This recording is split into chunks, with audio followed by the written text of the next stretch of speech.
Forgive me if I get any of these words wrong or anything. My brain's just having little mini strokes right now, little fits.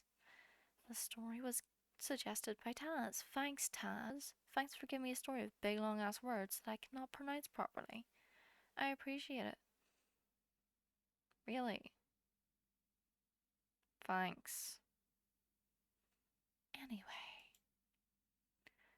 this story is called The Spectre Bride by Williams Harrison Ainsworth. I may butcher these, but I could probably simplify the words so I can fucking read it. Okay, the Castle of Harnsworth. At the close of the year 1655, the resort of fashion and gaiety, the Baron of that name was the most powerful nobleman in Germany, and equally celebrated for the achievement of his sons and the beauty of his only daughter.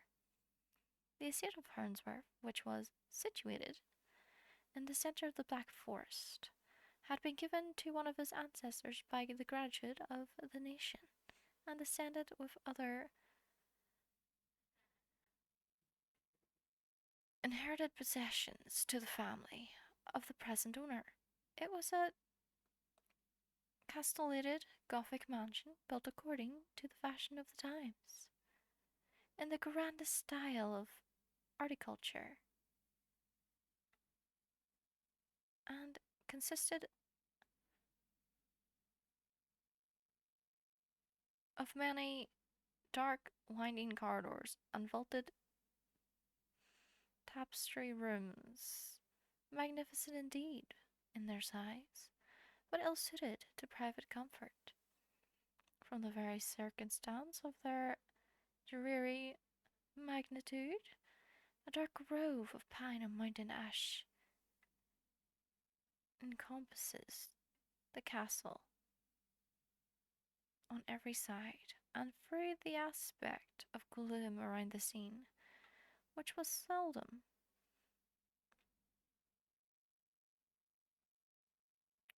unlit up by the cheery sunshine of heaven, the castle bells rung out a merry peal at the approach of the winter twilight, and the warder was stationed with his retinue on the battlements to announce the arrival of the company who were invited to share the amusements that reigned within the walls. Lady Clotilda,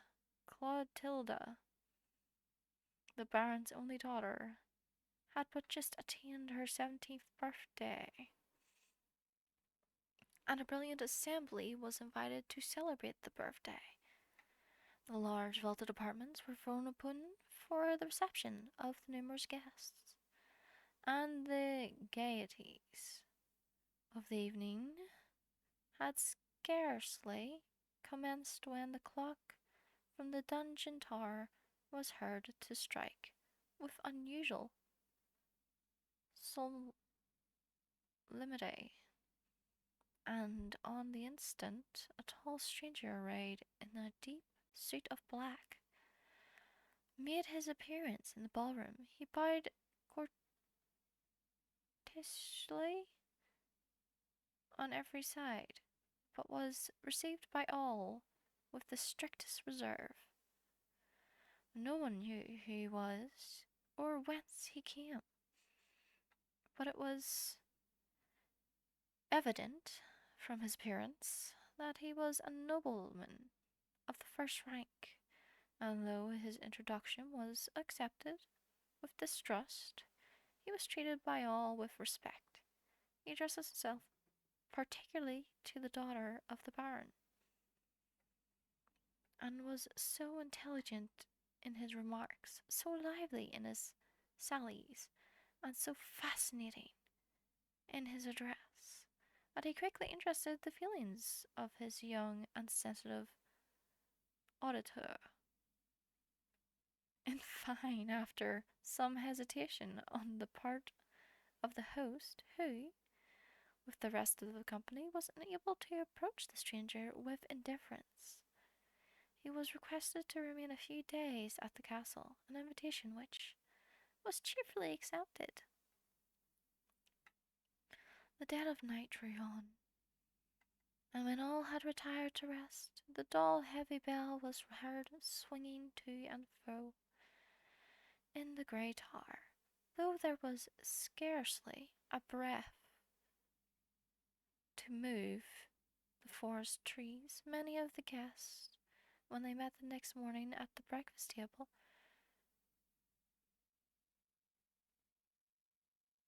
said that there had been sounds as of the most heavenly music, while they persisted in affirming that they had heard awful noises proceeding, as it seemed, from the apartment which the stranger at the time occupied. He soon, however, made his appearance at the breakfast circle,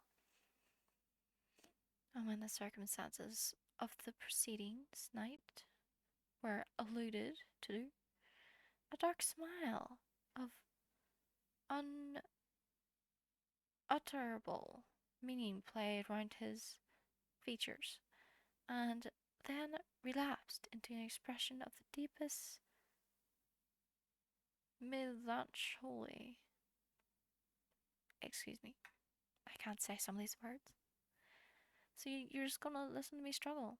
He addressed his conversation principally to Clotilda, and when he talked of the different climes he had visited, of the sunny regions of Italy, where the air breathes the fragrance of flowers and the summer breeze sighs over a land of sweets.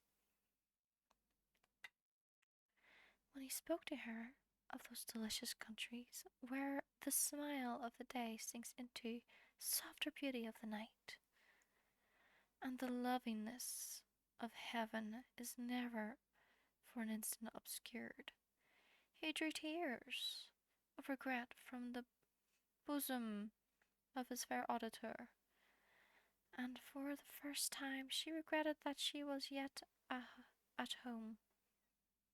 The day rolls on, and every moment increases the fervour of the inexpressible sentiments with which the stranger had inspired her. He never discoursed of love, but he looked in his language, in his manner, in the ensuing tones of his voice, and in the slumbering softness of his smile. And when he found that he had succeeded in inspiring her with fearful sentiments, a sneer of the most diabolical meaning spoke for an instant,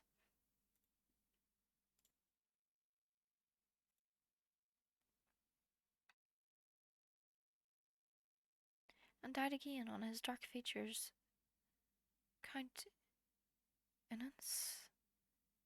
When he met her in the company of her parents, he was at once respectful and submissive, and it was only when alone with her, in her ramble through the dark recesses of the forest, that he assumed the guise of the more impassionate admirer.